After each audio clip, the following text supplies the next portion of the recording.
Baik, kita mulai. Sebelum kita mulai, mari kita berdoa dulu menurut agama dan keyakinan masing-masing. Berdoa dipersilahkan. Berdoa selesai. Assalamualaikum warahmatullahi wabarakatuh. Selamat pagi semuanya. Pagi, Bu. Pagi, Bu. Baik, hari ini kita ketemu lagi di mata kuliah Kependudukan dan Sosial Ekonomi ya. Nah, hari ini seperti kemarin saya sampaikan, kita akan membahas tentang data kependudukan ya di materi yang keempat ya.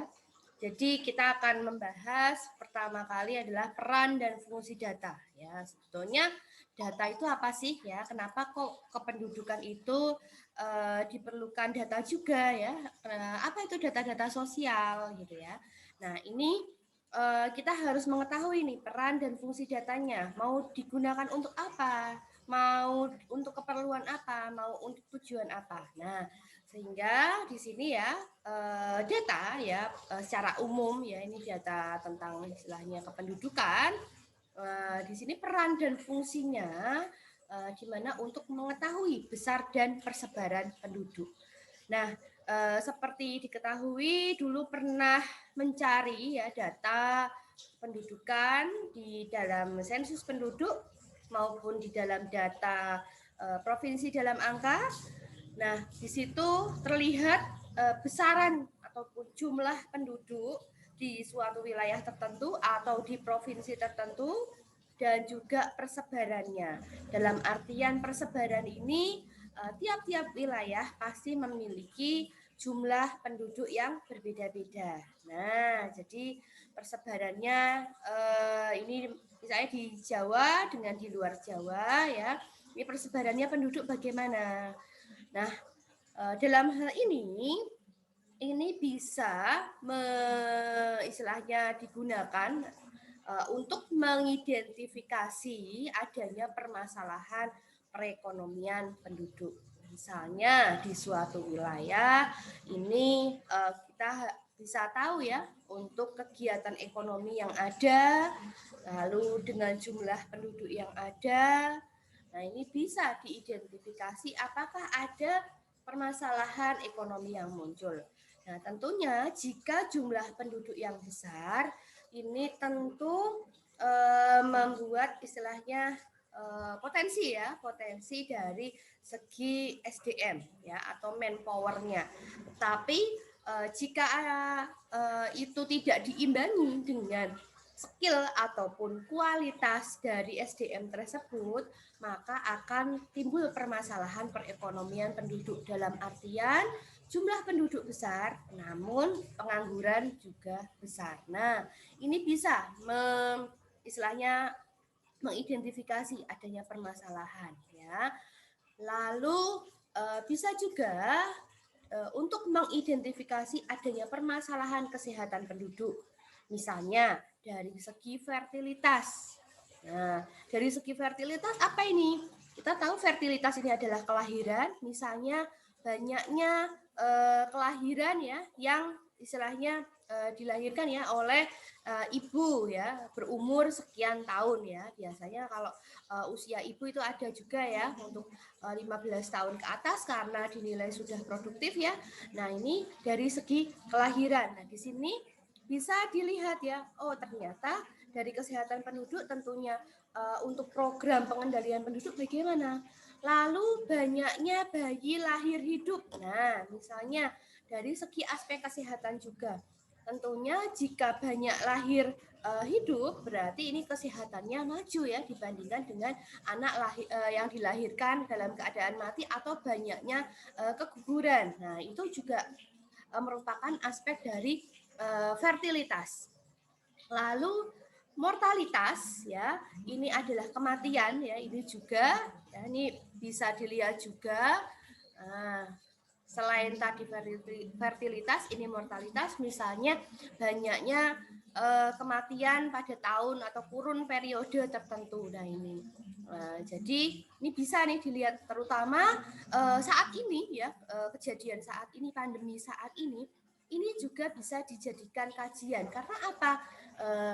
Ini adanya fenomena ya, adanya fenomena artinya jumlah penduduk itu terus merosot karena adanya pandemi. Jadi banyak mortalitas. Nah, ini di bidang permasalahan di bidang kesehatan bagaimana gitu. Nah, ini bisa dijadikan identifikasi ya sebagai kajian. Lalu bisa juga sebagai kajian lingkungan. Misalnya banyaknya perubahan penggunaan lahan ya dari pertanian ke non pertanian ya. Nah, ini karena adanya jumlah penduduk yang padat ya, jumlah penduduk yang banyak sehingga kebutuhan pakan ya ini menyebabkan atau mendesak adanya alih fungsi lahan yang menyebabkan nantinya dampak ke depan adalah kelangkaan sumber daya pangan. Karena apa? Ya lahannya dibangun menjadi bangunan ya, jadi non pertanian semua sehingga untuk memproduksi bahan pangan menjadi semakin berkurang. Nah, ini bisa dari aspek lingkungan atau banyaknya pencemaran. Misalnya banyaknya jumlah penduduk sehingga ini akan berdampak misalnya ini ya akses ataupun mobilitas penduduk yang meningkat ya sehingga ini menyebabkan imbangan dari lingkungan atau adanya pencemaran udara gitu. Atau berkurangnya vegetasi yang ada. Nah, ini ternyata ini juga bisa digunakan untuk mengidentifikasi adanya permasalahan dari lingkungan tersebut. Lalu bisa juga untuk kondisi geografis ya. Nah, ini bagaimana ini saat ini ya? Yang lainnya ya, jadi selain ada fertilitas, mortalitas, lingkungan ya, ini bisa mengidentifikasi juga kondisi dari geografi gitu. Misalnya dari aspek sekarang mulai ada ya rumah-rumah yang karena kebutuhan lahannya meningkat tapi tidak ada lahan sehingga ini untuk kondisi geografisnya di daerah lereng-lereng pegunungan pun juga dibangun permukiman warga gitu. Nah, ini juga bisa ya. Aspek seperti ini ya, dilihat dari topografinya. Padahal dilihat dari kesesuaian lahannya itu tidak sesuai untuk permukiman ya. Nah, ini. Lalu yang keempat ya, ini adanya perencanaan program. Nah, jadi di dalam data tersebut ini juga bisa dilihat. Misalnya data tahun 2019 ya, ini bisa digunakan untuk memproyeksikan misalnya 5 tahun ke depan gitu ya. 5 tahun ke depan, paling lama itu ya 5 tahun ke depan jika menggunakan perhitungan. Nanti saya akan waktu itu juga sudah diajarkan ya pada saat geografi sosial juga untuk memproyeksikan penduduk. Nanti juga akan saya ulang lagi ya. Lalu bagaimana ini untuk perencanaan program? Misalnya jumlah penduduk usia sekolah ataupun istilahnya usia muda ya, usia muda, nanti kan 5 tahun lagi akan menjadi usia yang produktif ya, ataupun usia yang harus memiliki atau membutuhkan mungkin pendidikan ya, ataupun lowongan pekerjaan ya, ataupun sarana kesehatan. Lah, tentunya jumlah penduduk yang banyak ini nanti dilihat dari jumlah kelahiran itu juga bisa melihat ke depan, oh berapa ini harusnya sarana dan prasarana yang harus dipenuhi dalam jangka waktu 5 tahun ke depan. Dalam hal ini dilihat dari proyeksi penduduk ya untuk saat ini untuk ke depan ya. Otomatis jika adanya pertumbuhan penduduk sekian persen ya, otomatis kita bisa memproyeksikan ke depan berapa jumlah penduduk yang bisa istilahnya bisa diprediksi ya, namanya proyeksi kan diprediksi dari adanya jumlah pertumbuhan penduduknya atau R-nya, jumlah kenaikannya berapa persen, misalnya kita bisa menganalisis dari tahun 2018 ke 2019 ya, sehingga ini kita bisa lihat 1 tahun ke depan, misalnya di tahun 2020 ya, atau 2019 ke 2020 ini R-nya berapa, kita bisa memprediksikan jumlah penduduk di tahun 2021. Nah, sehingga ini juga bisa digunakan untuk merencanakan program yang ada ya, program bangunan baik secara ekonomi ya, atau sosial dan kesehatan. Nah, kalau secara ekonomi dari mata pencahariannya ya, butuh berapa ini lowongan pekerjaan agar semua terserap ya untuk tenaga kerja. Lalu aspek sosial ya, aspek sosial, pelayanan ya, lalu pendidikan. Nah, ini terus dari segi kesehatan juga gitu ya. Nah, ini digunakan untuk perencanaan program. Lalu selanjutnya ini bisa untuk kepentingan publik dan pembangunan kesehatan. Nah, dalam hal ini menyangkut sarana dan prasarana dan juga baik itu fasilitas umum maupun fasilitas kesehatan, pendidikan yang digunakan bersama. Nah, ini juga bisa nih bagaimana ini fasilitas publik bisa digunakan sekian orang penduduk. Apakah bisa ya semua penduduk mengakses fasilitas tersebut? Nah, ini jangan sampai semua pada berebut ya untuk mendapatkan sarana dan prasarana tersebut gitu, sehingga ini perlu adanya penambahan sarana dan prasarana. Nah, misalnya ada pembangunan kembali istilahnya fasilitas kesehatan ya. Nah, ini.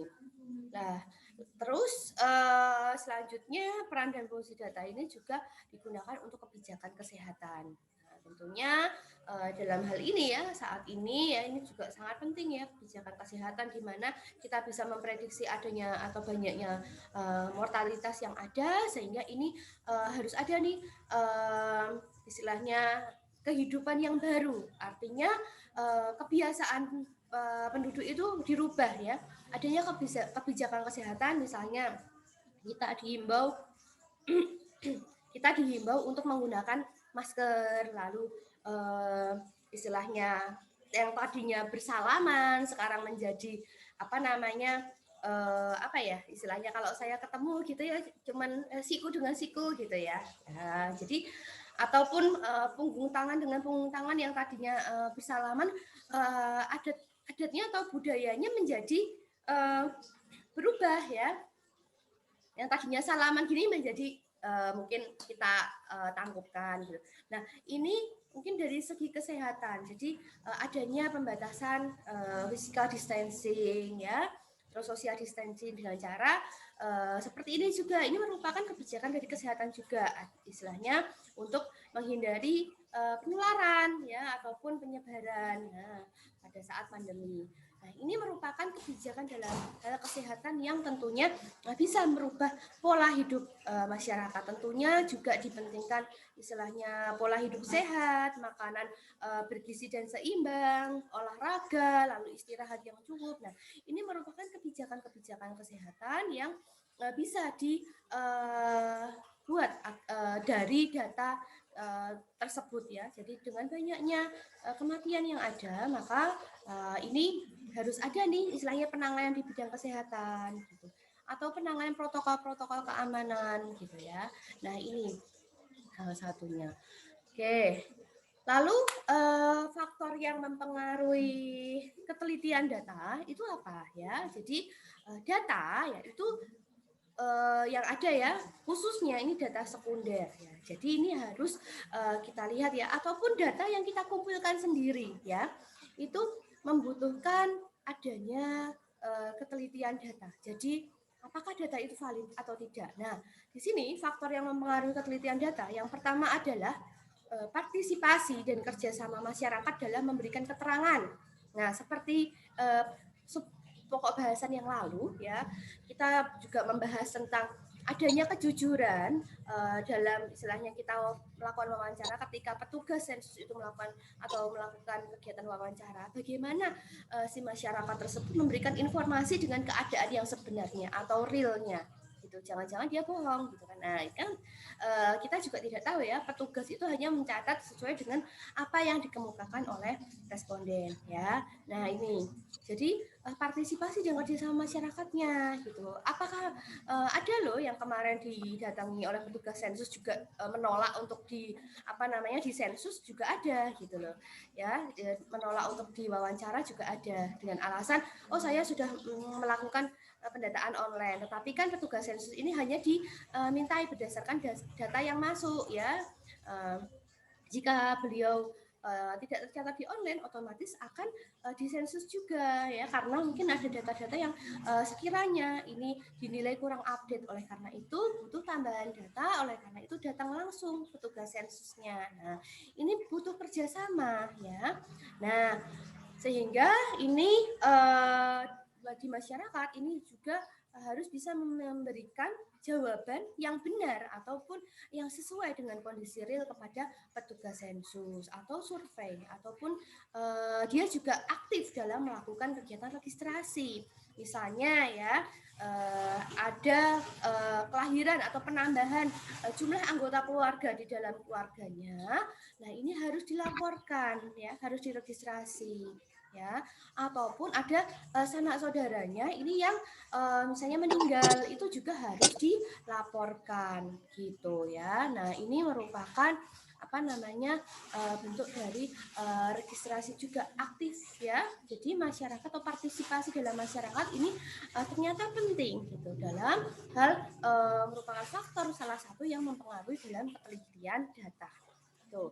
Lalu yang kedua di sini adalah ya kesulitan geografi, misalnya adanya tempat-tempat yang susah dijangkau ya. Nah, jadi akses-aksesnya ya, kalau di Jogja mah nggak masalah ya, semua tempat ini bisa ya gitu, kecuali kalau yang di daerah mungkin Gunung Kidul gitu ya. Saya pernah melakukan survei di sana ya, memang susah gitu ya istilahnya menjangkau rumah dari responden tersebut. Jadi jauh ya, terus jalannya naik, dan itu hanya bisa dilalui oleh jalan setapak gitu ya, jalan setapak. Hanya ya kalau kita pakai motor ya, itu hanya satu kendaraan saja. Ketika kita berpapasan dengan orang yang turun membawa gendongan gitu ya, waktu itu saya bingung juga ya, saya mau berhenti atau bagaimana. Akhirnya ibunya yang membawa gendongan dengan penuh kayu ya, itu melipir gitu ya istilahnya. Saya yang takut jatuh aja ya gitu. Jadi ini merupakan tempat-tempat yang susah dijangkau, padahal kita harus ke sana gitu. Kalau kita lalui untuk menjangkau sana jauh ya, tapi kalau dengan kendaraan ya itu tadi ya, memang medannya itu memang tidak mudah gitu. Nah, itu.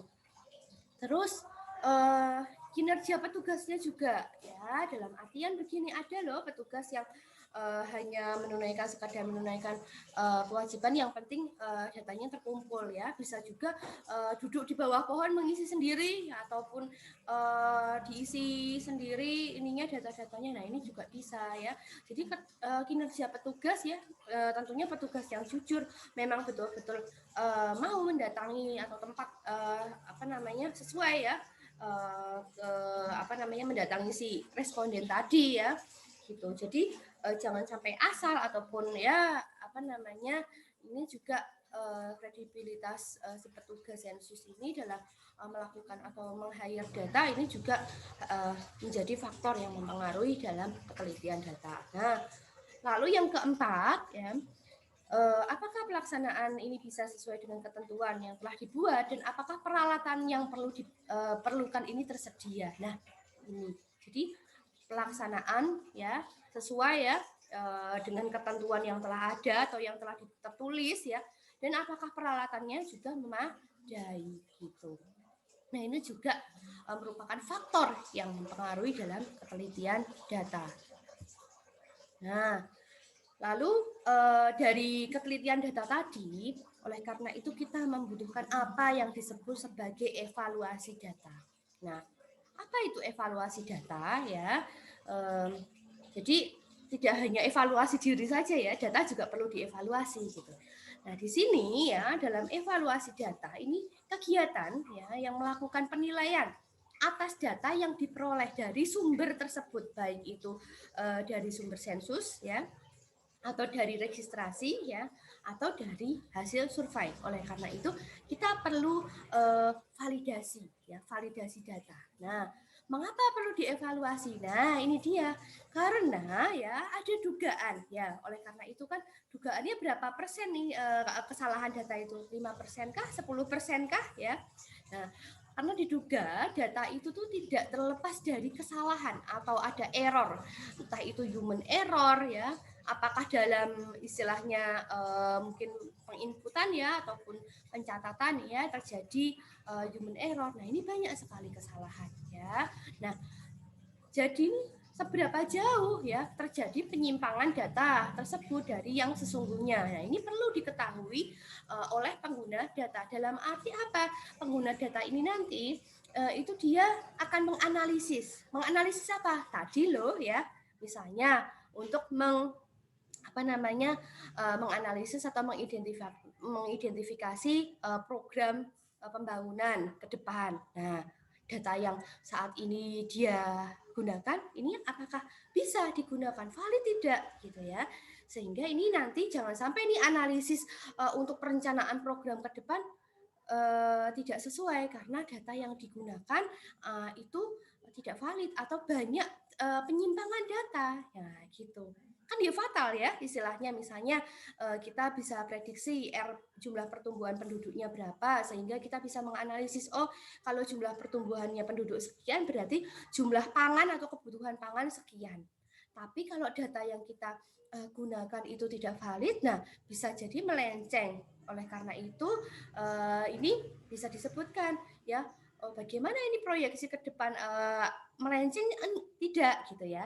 Nah, ini kemarin pada saat ini ya kuliah umumnya Ibu ya, Bu Prof Sri Rumgiarsi ya, ini juga ditekankan ternyata ada istilahnya proyeksi yang tidak cocok ya menggunakan 2015 untuk memproyeksikan ke depan, ini jauh dari apa yang telah diproyeksikan. Nah, ini sudah ada linknya ya di Waskita, nanti tolong ditonton ya, istilahnya kemarin yang saya minta wajib untuk mengikuti karena ada kuliah sehingga berhalangan, ini bisa melihat atau menyaksikan tayangan di YouTube-nya ya. Ini sudah saya share di Waskita linknya. Ini silahkan dilihat ya. Itu penting sekali ya data kependudukan ya untuk keperluan riset ya. Ini ada 3 narasumber ya yang istilahnya Profesor dan Dr. Dewi ya yang kemarin melakukan visitasi di Prodi Geografi Amikom juga, dan satu lagi narasumber yang tidak kalah hebatnya juga. Nah, ini kalian juga harus belajar dari berbagai narasumber ya agar pengetahuan yang kalian dapatkan itu tidak hanya dari satu orang saja atau dari beberapa istilahnya buku atau referensi saja gitu. Nah, ini bisa kalian gali ya. Nah, itu harus ada ini ya, evaluasi data gitu. Sehingga ini penting sekali dalam melakukan evaluasi. Nah, evaluasi data ini merupakan suatu cara yang digunakan untuk mengetahui berapa besar kesalahan ya akibat adanya galat. Ayo, galat apa? Ada enggak? Nah, galat itu kesalahan dalam pencacahan. Nah, di mana timbul karena ada beberapa orang yang luput dari sensus. Misalnya dia tidak tersensus atau tersensus 2 kali ya. Itu juga bisa. Ataupun dia menolak untuk disensus, itu juga ada. Lalu kegagalan dalam melaporkan atau mencatat umur dari penduduk yang dihitung dalam sensus ya, karena misalnya umur yang dilaporkan itu salah. Nah, ini terjadi ya dulu di sensus tahun 2010 saya pernah mengalami ya. Ini pencatatan dalam umur karena ketika orang tua-tua dulu ya istilahnya simbah-simbah itu kalau ditanya tanggal lahirnya itu selalu ragu ya untuk menyebutkan gitu. Jadi cenderung dulu ya itu orang lahirnya kapan itu tidak dicatat gitu. Nah, ini sehingga dalam mencatat umur ya ada unsur dari responden itu tadi kira-kira gitu. Nah, itu tadi ya. Jadi ini pasti ada kesalahan dalam pencacahan gitu. Lalu beberapa metode ya dalam evaluasi yang kemarin mungkin kalian sudah lalui dalam praktikum ya.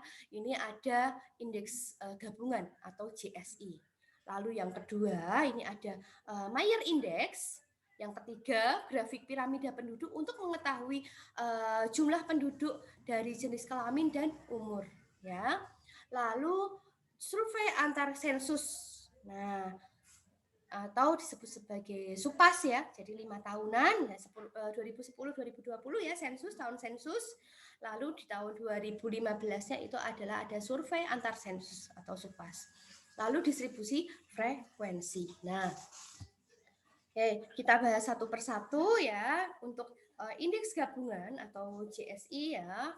Nah, di sini ya indeks gabungan atau JSI ini agar perbedaan rasio atau seks rasio ya rasio jenis kelamin ya antara rasio umur penduduk laki-laki ya ini ingat ya laki-laki selalu disebutkan pertama ya dan perempuan. Jadi pasti kalau misalnya rasio antara umur penduduk laki-laki atasnya laki-laki berbanding dengan perempuan ini tidak begitu besar sehingga jumlah penduduk pada umur tertentu ini tidak akan besar perbedaannya dengan jumlah penduduk pada umur yang berdekatan. Gimana sih Bu? Istilahnya bingung ya kalimatnya ya gitu ya.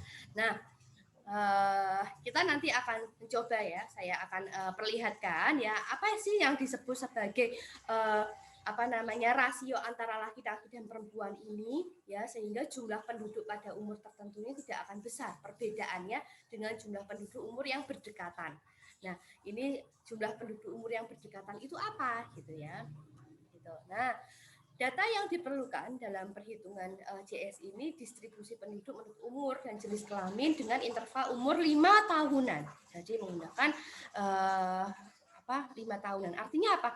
Ya 0 sampai 5, 6 sampai 10, lalu 11 sampai 15 ya itu kelompok umur 5 tahunan ya. Kecuali kalau single itu ya 0, 1, 2, 3, 4, 5, 6. Nah, itu single X ya. Artinya 1 tahunan. Nah, ini kita menggunakan distribusi penduduk umur dan jenis kelamin laki-laki dan perempuan itu berdasarkan kelompok umur 5 tahunan gitu. Oke.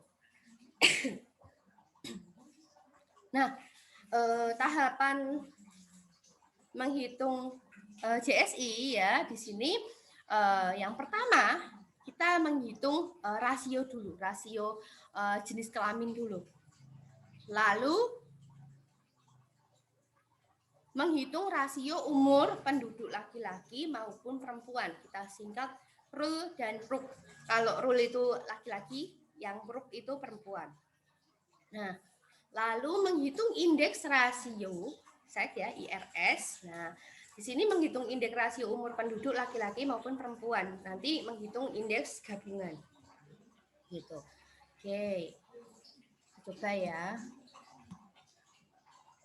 Biar nggak nutupi. Oke. Nah, misalnya ya, kalau kalian mungkin kemarin di praktikum sudah mendapatkan ya untuk perhitungan JSI ya. Nah, kita lihat di sini di sebelah kiri tabel. Tunggu ya, minum sebentar.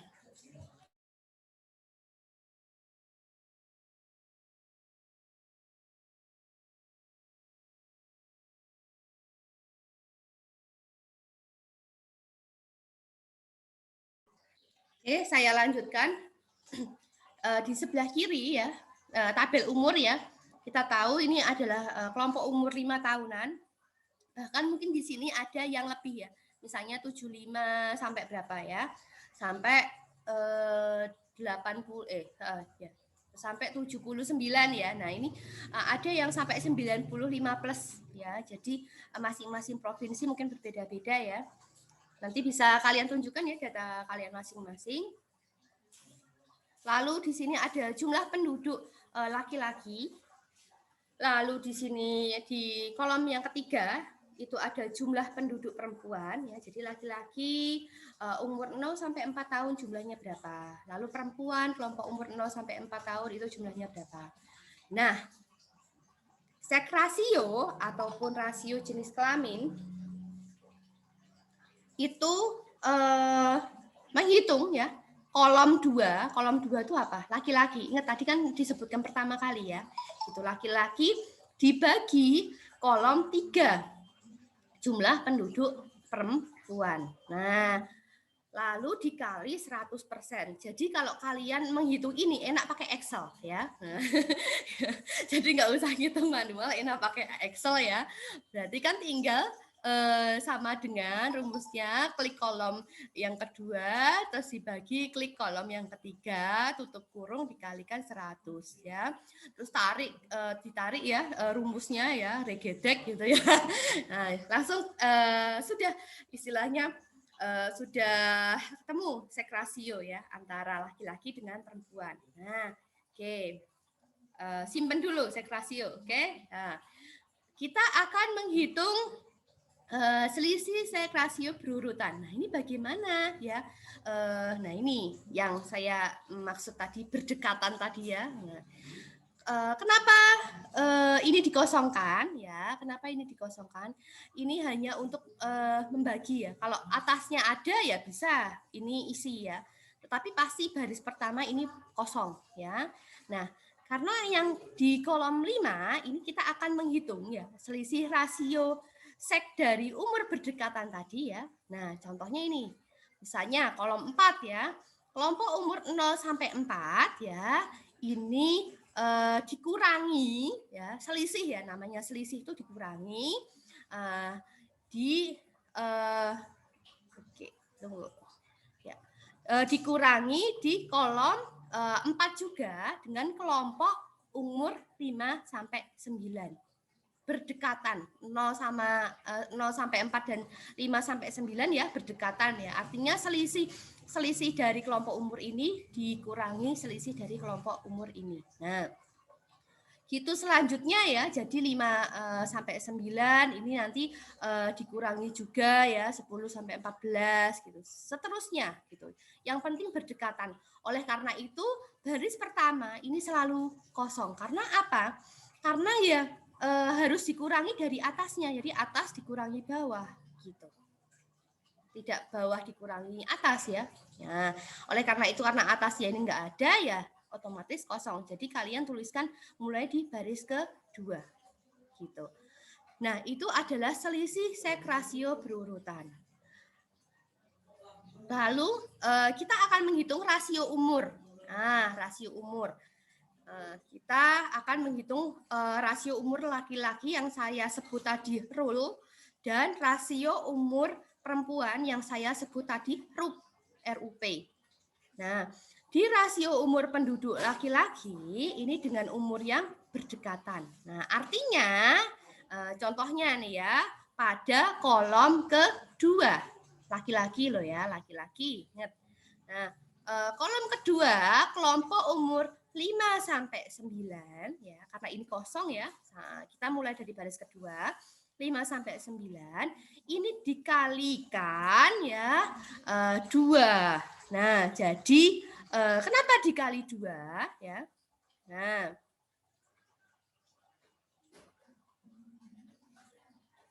oke. Ini rumus ya, istilahnya ada rumus dikalikan 2 ya. Lalu dikalikan 100. Dibagi kolom 2 ya. Di kolom 2 ini 0 sampai 4. Nah, 0 sampai 4 nanti ditambah kolom yang kedua 10 sampai 14 gitu. Nah, jadi itu adalah untuk menghitung RUL ya, RUL. Rumus dari RUL tadi, rasio umur laki-laki. Nah, itu seterusnya akan seperti itu. Jadi ada jeda ya, ada istilahnya lompatan. Jadi 0 sampai 4 ya, ini 10 sampai 14. Jadi ditambah Jadi melompati kelompok umur 5 sampai 9. Kenapa? Lah kita mau ngitung 5 sampai 9. Nah, itu kan makanya kita akan menghitung rasio umur laki-lakinya ini dengan umur yang berdekatan. Itu tadi. Ya, jadi kolom 2 tadi 5 sampai 9 ya, itu dikali 2, nanti terus dikali 10. Terus dibagi kolom yang kedua itu kelompok umur 0 sampai 4 itu ditambah kelompok umur 10 sampai 14 gitu. Kita menghitung ini. Demikian pula jika akan menghitung 10 sampai 14. Ya, misalnya kalau umur 10 sampai 14 berarti kolom 2 umur 10 sampai 14 dikali 2 dikali 100 lalu dibagi kolom yang kedua kelompok umur 5 sampai 9 ditambah kolom 2 ini umur 5 kelompok umur 15 sampai 19 karena kita akan menghitung 10 sampai 14 baris kedua gitu. Itu ketemu rule. Demikian pula untuk RUK itu juga sama ya, tetapi kita menggunakannya kolom 3 karena kita akan menggunakan rasio umur perempuan. Jadi yang kita gunakan jumlah penduduk perempuan. Nah, ini juga sama ya. Misalnya kita akan menghitung 5 sampai 9, ini juga dikali 2 dikali 100 lalu dibagi kolom yang ketiga kelompok umur 0 sampai 4 ditambahkan kelompok umur 10 sampai 14 gitu. Nah, itu ketemu RUP. Nah, sudah selesai belum? Belum ya. Kita harus menghitung selisih terhadap 100% antara laki-laki dengan perempuan. Sehingga nantinya kita akan menghitung selisih rasio umur dengan bilangan konstanta ya. K-nya di situ atau konstantanya itu 100 ya. Kemarin sudah saya jelaskan ya. Konstanta itu ada yang 10, ada yang 100, ada yang 1000 dan di sini konstantanya adalah 100. Nah, contohnya kita akan menghitung ya di kolom 6 ya. Kita menghitung dengan cara kolom 6 ini kelompok umur 10 sampai 14 ya. Nah, lalu kolom 6 ya. Itu karena kita akan menghitung laki-laki ya. Ini kita akan menggunakan 5 sampai 9, kelompok umur 5 sampai 9 nanti dikurangi 100 gitu. Karena kita akan menghitung selisih terhadap 100. Demikian pula misalnya di kelompok 6 kelompok umur 10 sampai 14 ya di baris kedua itu nanti juga dikurangi 100. Oleh karena itu berapa ini di sini nanti gitu. Jadi range-nya selisih antara 100 dengan ini tadi. Nah, ingat tadi kan dikali 100 ya. Nah, gitu. Ya, jadi selisih terhadap 100%. Nah, ini juga sama yang perempuan, tapi nanti kita akan menghitung di kolom 7. Ya. Ini cuman gampang ya, ditarik juga, dikurangi dengan 100. Sama. Nah, nanti jumlah dari yang ini ya, selisih sek rasio yang berurutan tadi, di jumlah kita ketemu angka X, lalu di sini selisih terhadap 100 kita ketemu Y, lalu yang perempuan kita juga ketemu Z. Nah, bagaimana JSI itu nantinya gitu ya. Nah, kita ya JSI ini tadi ya yang setelah kita menghitung ini ya. Nah, kita masukkan di dalam sini. Ya, tadi ya IRS itu jumlah dikali dibagi jumlah kelompok umur ya. Si X ya. Jadi tadi X ini tadi ya yang di kolom 5 ya, jumlah X kita masukkan di dalam rumus ya. Ini IRS ya. Jumlahnya X tadi itu dibagi jumlah kelompok umur. Nah, kelompok umurnya berapa? Nih, 1, 2, 3, 4, 5, 6, 7, 8, 9, 10, 11, 12, 13, 14, 15. Oh, ada 15 kelompok umur. Ya. Nah, kita baru menghitung IRS. Oke. Jadi jumlah X tadi di kolom ini tadi dibagi adanya jumlah kelompok umur. Oke. Lalu setelah ketemu, kita masukkan IRL rumusnya. Jumlah Y tadi apa? Nah ini selisih terhadap 100 jumlahnya ya. Dijumlah di sini kita ketemu. Ini dibagi jumlah kelompok umur. Nah kok beda Bu? Yang itu atas 14 ini yang atas 15 kok ini 14. Halo, jumlah yang ini ya itu baris pertama kan kosong ya. Nah, jadi kita menghitungnya dari 5 sampai 9 sampai 70 74. Itu ada 14 kelompok umur gitu. Nah, sama ya, IRP juga gitu ya, karena baris pertama kosong ya. Jadi jumlah yang Z ini ya, Z tadi dibagi dengan jumlah kelompok umur ada 14. Nah, sehingga kita ketemu JSI 3 kali, ini adalah rumus ya. IRS tadi ketemu dimasukkan, jebret, IRL juga dimasukkan, IRP juga dimasukkan. Nah, ketemulah JSI. Lalu bagaimana Bu kalau udah ketemu ya? Nah, oke, JSI ada yang tahu ininya? Jika berapa ketemunya itu ada klasifikasinya? Siapa yang tahu? Coba, ayo, ada nggak?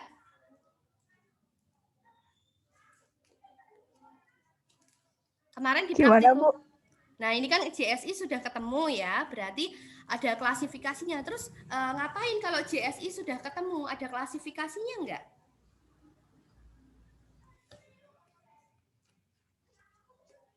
Kalau sudah ketemu JSI, kita ngapain? Analisisnya gimana berarti tadi, ayo? Ada yang bisa jawab?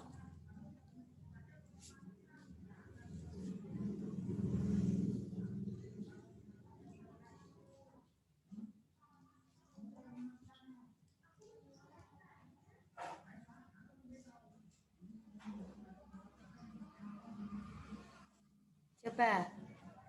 Siapa yang bisa bantu jawab?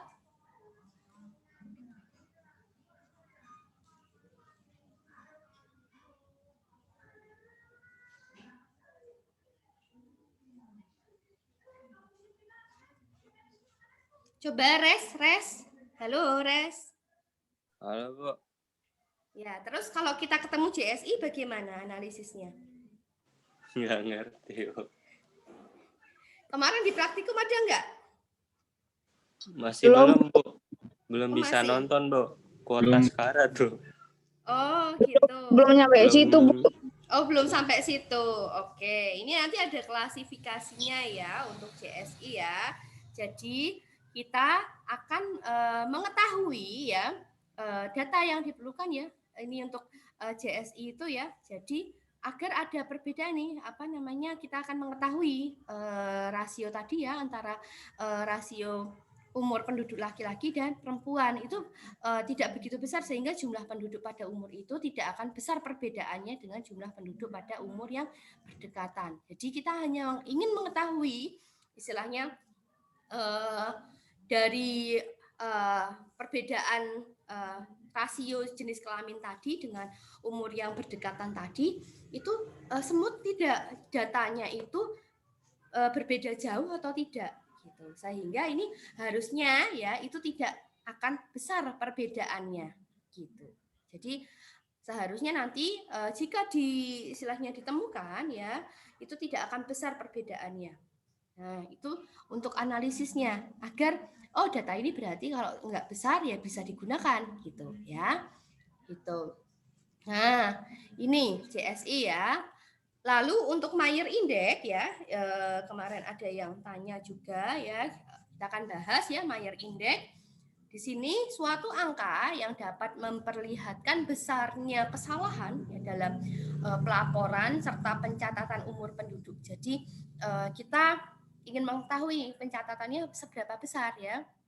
Nah, suatu indeks yang dapat menunjukkan besarnya minimum kesalahan, ya artinya kesalahan itu sedikit ya dalam pencatatan dan juga dalam pelaporan umur, ya. Nah, Di sini ya ada klasifikasinya karena Mayer Index ini menunjukkan pola ya atau digital preference ya, maka perhitungannya yang dilakukan berdasarkan single X ya atau umur tahunan ya, 0, 1, 2, 3, 4 yang saya jelaskan tadi.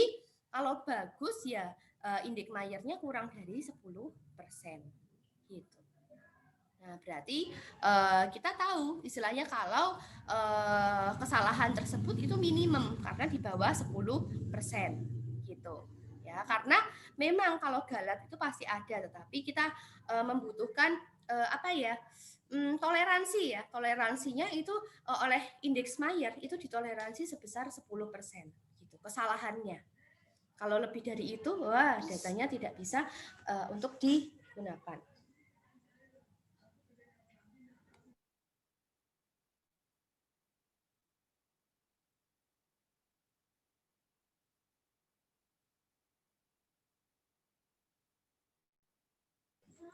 Oke, lalu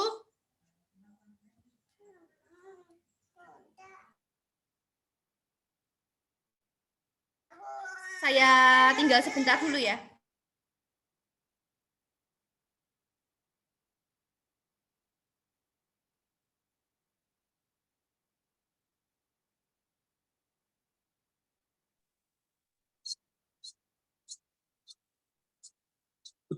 Put. Turu Untuk cok. Alah.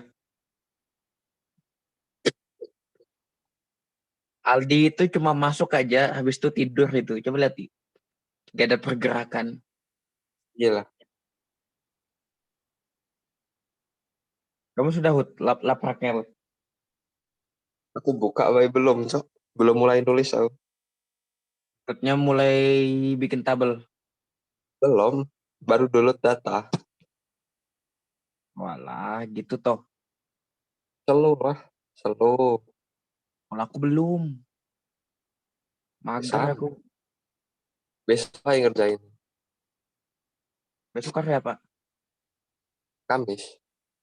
Ya ngawur. Aku geomorfologi belum selesai. Masa belum? Kurang layout. Ngantuk aku semalam. Ketahuan ini, ketahuan. Habis dari mana tadi malam, Hud? Ke daerah Parangtritis sana itulah. Video, Bo. Nah.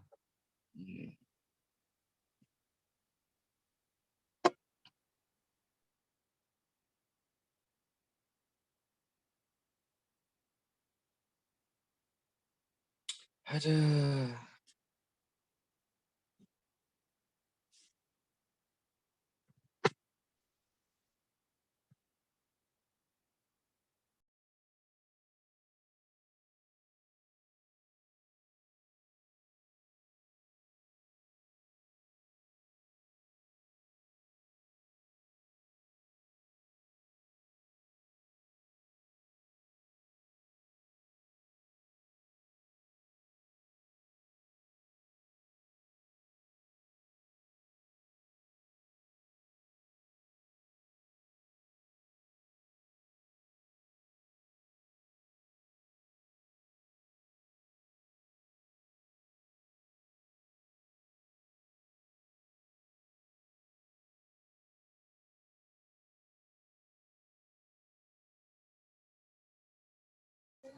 Oke, saya lanjutkan ya.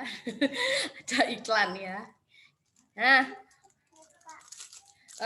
untuk perhitungan Mayer Index ya, ini kita akan mengetahui ya bagaimana atau besarnya kesalahan dalam data tersebut. Yang pertama-tama ya, bagaimana kita akan menghitung indeks Mayer.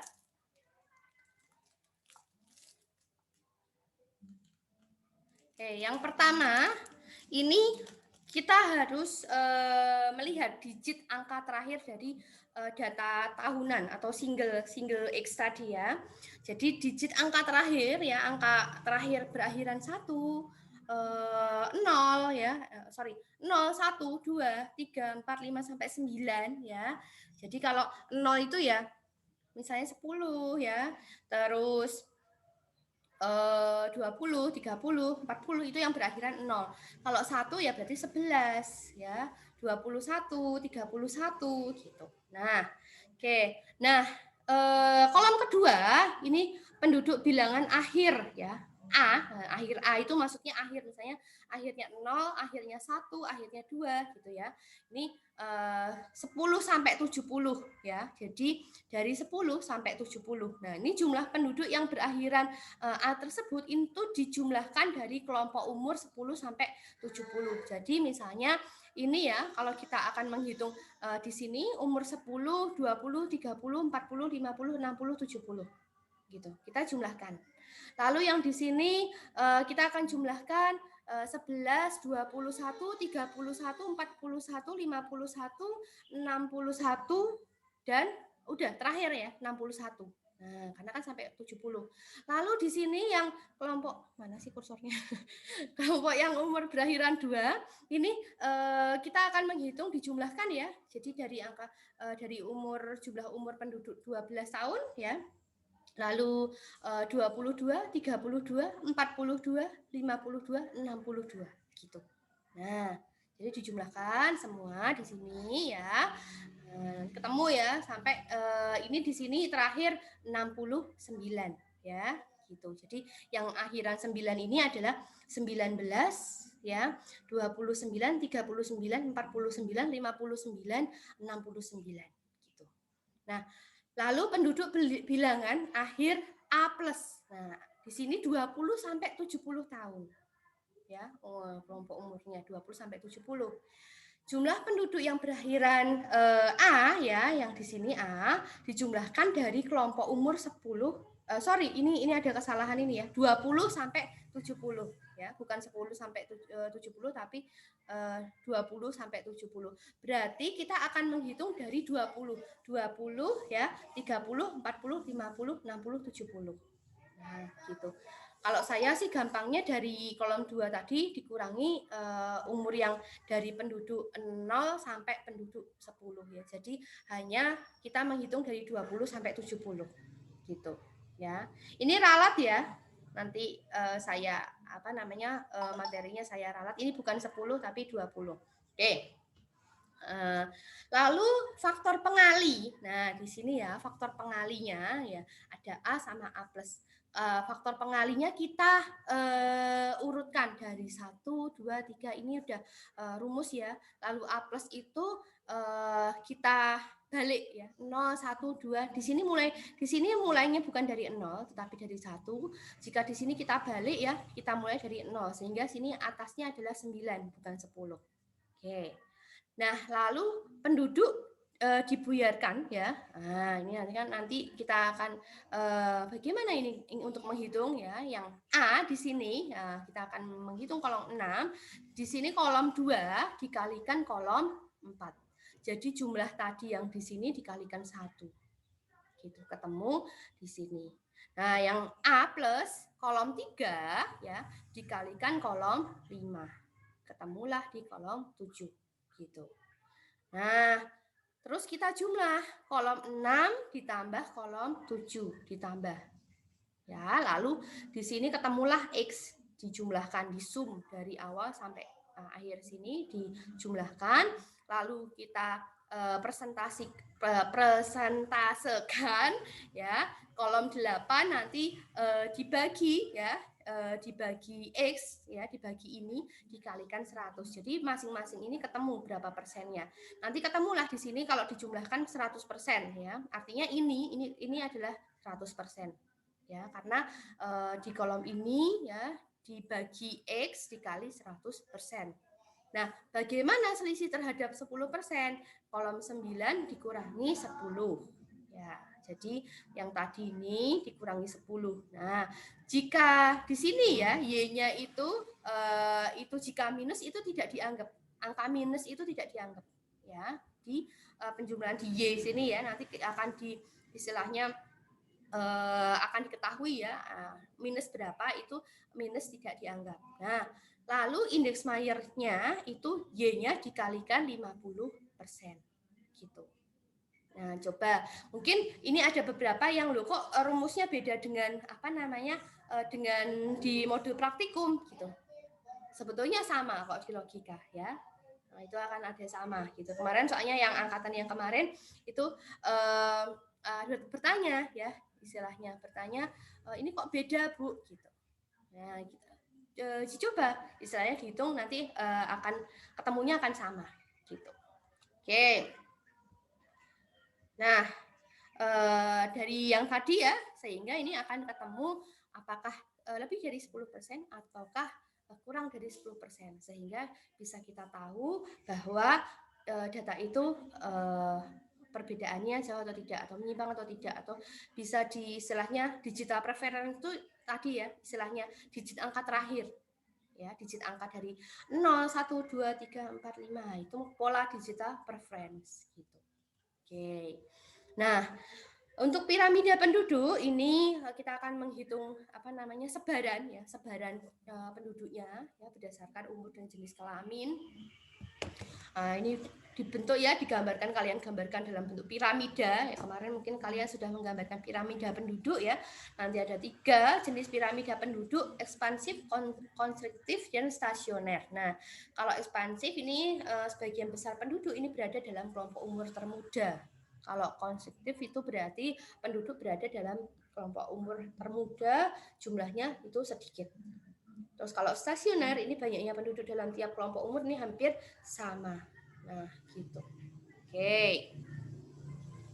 Kecuali pada kelompok umur tertentu, jadi bentuknya ya stasioner. Oke, ini contoh ya piramida penduduk. Kita tahu ini kelompok umur 5 tahunan ya, 0 sampai 4 sampai 75 plus. Ini adalah laki-laki ya, ini perempuan, ini jumlahnya menunjukkan sayap yang lebar, ini menunjukkan banyaknya jumlah penduduk ya. Jadi ternyata kelahiran penduduk, kelahiran istilahnya bayi laki-laki ini banyak ya, istilahnya dengan sayap-sayap yang lebar ya, dibandingkan dengan usia produktif ini banyak kelahirannya. Jadi kita lihat ada sayap-sayap yang lebar di sini bisa untuk memproyeksikan ke depan. Misalnya 5 tahun ke depan si umur misalnya 5 sampai 9 tahun ini akan menjadi umur 10 sampai 14 tahun, sehingga dia mungkin usia sekolah ya. Nah, ini kita bisa memproyeksikan sarana dan prasarana untuk pendidikannya gitu. Nah, ini gunanya untuk itu. Nanti kalau kalian analisis piramida penduduk jangan hanya sekedar membaca angka yang ada di sini ya, gitu. Kalian proyeksikan saja, seandainya ini nanti ke sini, atau seandainya ini usia produktif atau usia sekolah di sini bekerja sehingga membutuhkan, nah gitu loh. Atau kita dilihat ya R-nya di sini, ini pertumbuhan penduduknya besar ini, gitu kan. Nanti berapa tahun ke depan akan besar pula, gitu. Nanti kira-kira piramida penduduknya akan bentuknya akan seperti apa? Kalau ini kan seperti ini ya. Nah, kita proyeksikan saja 5 tahun ke depan ini sayapnya ini berpindah ke sini. Gitu. Ya, jadi usia produktif sayapnya akan lebar. Nah, siapa tahu nih di sini akan lebih lebar pula ya, sehingga ini tidak ramping seperti ini ya, tapi mengembang ya, seperti badan saya ya. Nah, bisa tambah ke depan ya, tahunnya ke depan ini tambah lebar ya, sayapnya tambah lebar. Nah, itu ya. Nah, ini 3 ciri penduduk ya. Ini ada ekspansif ya, lalu ini ada konstruktif dan ada stasioner. Oke, gitu. Nah, komposisi penduduk ya, di sini adalah pengkelompokan penduduk ini atas dasar ada variabel-variabel tertentu ya. Kalau tadi kita sebut variabel umur, variabel jenis kelamin ya, menggambarkan adanya susunan penduduk yang dibuat berdasarkan kelompok penduduk menurut karakteristik yang sama gitu. Jadi kalau variabelnya laki-laki ya karakternya laki-laki semua gitu ya, gitu. Terus apa namanya, kalau umurnya ya 0 sampai 4 ya harus ada 0 sampai 4, jangan sampai ini ada umur 9 tahun masuk situ ya. Nah, itu kelompok umur yang berbeda. Jadi menurut karakteristik yang sama, menggambarkan susunan penduduk yang dibuat ini berdasarkan pengelompokan ya, gitu. Nah, contohnya misalnya kalau komposisi penduduk ini dari segi biologis ya, ada komposisi penduduk menurut umur dan jenis kelamin, itu tadi biologis. Kalau sosialnya tingkat pendidikan ya, status perkawinan, kawin belum kawin ya, gitu. Terus bahasa, agama ya, suku, istiadat ya. Nah, kemarin juga pernah saya minta cari juga. Nah, itu adalah komposisi penduduk ya. Ini sosial ya, tingkat pendidikan, status perkawinan, agama ya, kepercayaan. Lalu ekonomi, ini penduduk yang aktif secara ekonomi, misalnya di dalam lapangan pekerjaan, aktif istilahnya dalam kegiatan pekerjaan utama, atau penduduk yang berumur 15 tahun ke atas dengan aktivitas seminggu yang lalu. Nah, itu ya. Jenis pekerjaannya atau berdasarkan sektor lapangan pekerjaan, tingkat pendapatan gitu. Itu secara ekonomi. Lalu geografis, ini berdasarkan adanya tempat tinggal, daerah perkotaan, daerah pedesaan, provinsi, kabupaten, yaitu spasial ya, geografisnya berdasarkan tingkat istilahnya tempat tinggal. Kan ada ya jumlah penduduk, ini pedesaan sendiri, perkotaan sendiri ya, ada pedesaan plus perkotaan gitu ya kalau datanya. Nah, itu secara geografis ya. Gitu. Kalau provinsi kabupaten ya jelas ya, tiap wilayah ada, misalnya provinsi Bali ya, lalu DIY gitu. Nah, ini berdasarkan provinsi atau kabupatennya ya di bawahnya gitu. Nah, manfaat dari pengelompokan ini untuk mengetahui human resource ya, atau sumber daya manusia yang ada baik menurut umur maupun jenis kelamin ya. Tuh, SDM-nya. Lalu yang kedua, ini untuk mengambil suatu kebijakan nanti yang berhubungan dengan kependudukan tadi. Oleh karena itu data yang harus yang kita gunakan ya harus valid ya, harus betul ya, karena ini untuk membuat kebijakan ya. Lalu yang ketiga, untuk membandingkan keadaan suatu penduduk dengan penduduk yang lainnya. Mungkin di suatu wilayah bisa menggambarkan penduduk yang misalnya di daerah pesisir gitu ya, penduduk pesisir utara dengan pesisir selatan. Nah, ini bisa dibandingkan. Atau melalui menggambarkan piramida penduduk ini dapat diketahui proses demografinya ya yang terjadi pada penduduk tersebut. Jadi prosesnya, adakah fertilitas, adakah mortalitas, ya gitu. Nah, terus seperti saya katakan tadi ya, SPAS ya. Nah, di sini untuk melihat perbandingan jumlah penduduk dalam jangka waktu 2 sensus, misalnya 2010 sama 2020 ya, itu tengah-tengah yang 2005 ya. Nah, ini yang sensus umumnya dilakukan 10 tahun ya, makanya misalnya ini ada sensus 90 sama sensus 2000, ini ada SUPAS 95 gitu. Lalu distribusi frekuensi menggambarkan profil penduduk menurut karakteristik tertentu, misalnya ada umur, jenis kelamin, pendidikan, pekerjaan, ya, agama, ya, atau kewarganegaraan, ya, ada WNI, WNA, ya. Gitu. Nah, proyeksi penduduk ini untuk apa, ya? Selain untuk tadi ya, untuk memperkira membuat program ke depan atau kebijakan untuk ke depan. Nah, ini perhitungan ilmiah di sini didasarkan pada asumsi dari komponen-komponen laju pertumbuhan penduduk, adanya kelahiran, adanya kematian, ada perpindahan atau migrasi.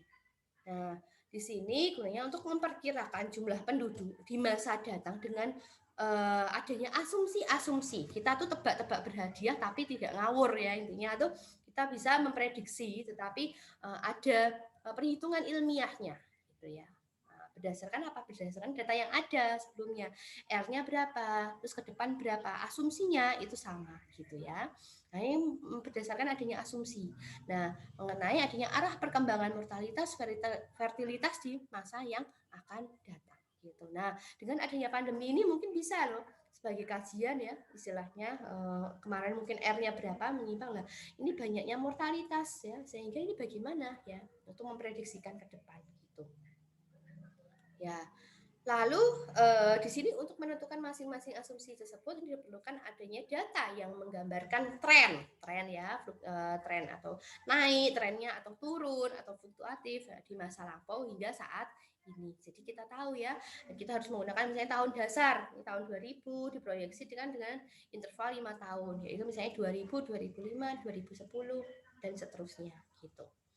Nah, nanti data-data yang dibutuhkan untuk membuat proyeksi penduduk, di sini ada jumlah penduduk kelompok menurut kelompok umur ya, sama jenis kelamin. Lalu besar dan perkembangan angka kelahiran, kematian, migrasi penduduk.